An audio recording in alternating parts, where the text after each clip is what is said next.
Hello again, beautiful people. Welcome back. My name is Crystal, and today I am decorating my monthly spread. If you have been following me for a while and have seen my previous Hobonichi cousin setup, or how I use my Hobonichi cousin video from last year, you'll have seen that I started doing this thing. It's not my idea. I saw Courtney Diaz do it, and I really liked it. And so I implemented it in my journal last year. And essentially all it is a photo a day kind of thing. I mean, you don't necessarily have to take a photo. It's just if there's anything you want to remember about the day specifically, you just find your favorite photo of that day and put it in your monthly spread. So for today's video, I am just setting up my January monthly layout. Just to kind of get ready to do those photos a day. Now, I wish I could say I had these monthly color schemes planned out in advance, but I honestly don't. I just kind of go through my stash and find pieces that I am loving at the moment, things that draw my attention. So this monthly layout is going to have a mixture of collage sheet elements from Courtney Diaz, Little Raven ink, from Pocket Journal Pam, from Love Lynns Life, and also from Iris Impressions Art. That's what that little quirky blue-haired girl down in the corner is from. Iris is kind of known for her like one really big wonky eye. It's like her iconic symbol. She has an amazing Patreon, by the way. If you haven't checked her out, like I highly recommend. She does a lot of vlogs, and she does a couple of like art journal tutorials, which are phenomenal. So yeah, she's very laid back, very chill, just the kind of person I love to watch. So yeah, I was a patron of hers for a few months, and that's one of the collage sheet images.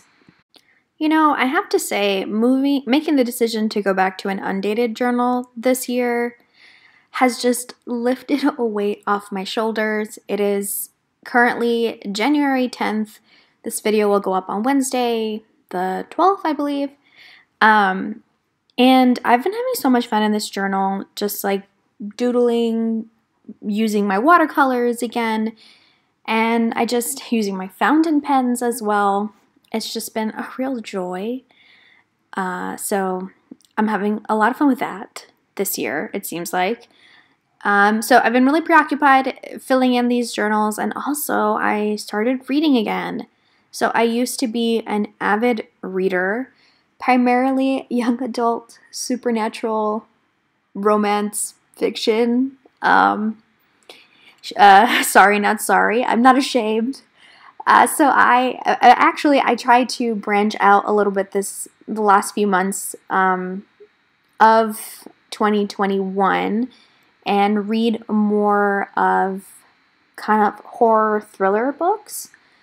So this year, my first book of 2022 is The Last House on Needless Street.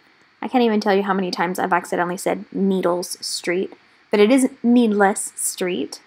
The book revolves around this one event that happened several years ago where a young girl goes missing at a beach and she's never found or recovered, and how that disappearance has impacted her older sister. And so the book itself is told from three perspectives. The main suspect, or one of the suspects in her disappearance, and I believe his name is Ted.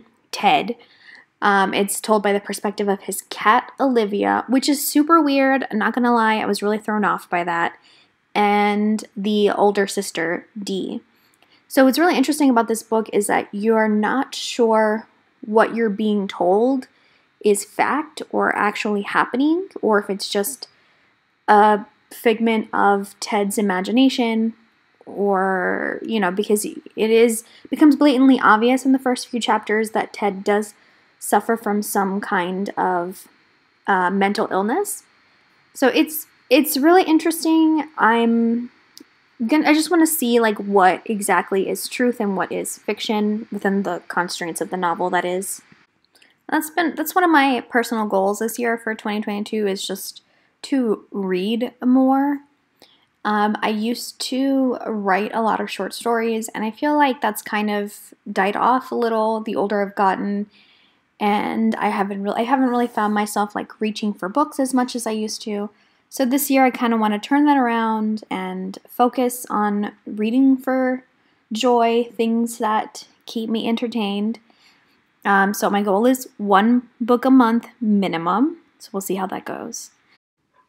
Anywho, by the way, I finally got a ring light, which is what I'm using here, and I have to say it's made a world of difference. Right now in Germany, the weather is very like gloomy and overcast, so there hasn't really been a lot of natural daylight or like bright sunlight.